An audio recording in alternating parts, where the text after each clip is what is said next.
Today, I want to talk to you about identity. A wise old man once told me, "The greatest adventure in life is discovering who you are." Identity is important because it describes one's view of themselves, which in result determines what they will choose to be committed to in life. So, the question is, who am I? Am I what I do? Am I an author with a lot of knowledge on books? Am I a businessman working for the most successful business in the country? Is this what defines who I am? Am I what I achieve? Am I the varsity football player who wins the state championship for my school?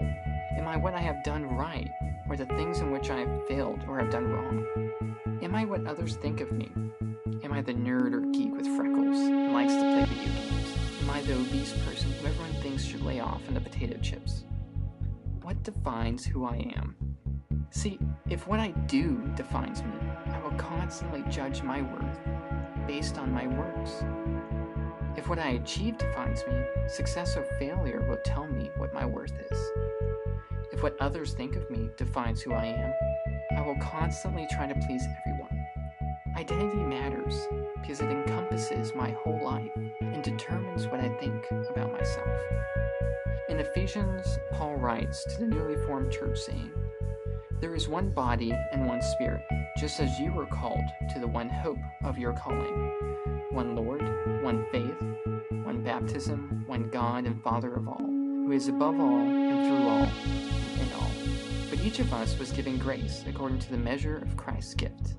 Therefore it is said, when he ascended on high, he made captivity itself a captive. He gave gifts to his people." We are being called to the same hope. We cannot build the perfect community by our own hands or control what happens to us when we die. The same hope is in the hope that we are meant for more, that God is not done with the story of our life, but is working to make everything right in the end. God is then our last hope. We are also being called to be in unity with each other. For example, unified in the same desires Christ had, to always be forgiving, to love your enemies, and to keep your promises. This is the kind of stuff the church should be unified with. Finally, we are also reminded that Christ conquered this world. We live in a world where the power of darkness and evil seems to always have the upper hand. Evil surrounds us and tells us that we are nothing special, unique, or loved, but just another mouth to feed. Darkness tells us we are worthless, rotten, and doomed to get sick and die. But Christ came and traveled through the darkest parts of this world, and even among the darkest shadows on earth, Christ could not be held as captive. Christ conquered darkness and rose to the highest place in heaven. So, who we are is not defined by what we can achieve, but what Christ has achieved for us. We are also not defined by all the good deeds we try to do, but by the grace he gives us when we fail to do what is right.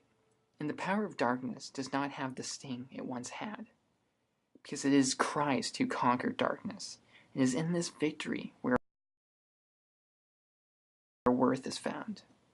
We belong to a God willing to die to save his people from their own destruction.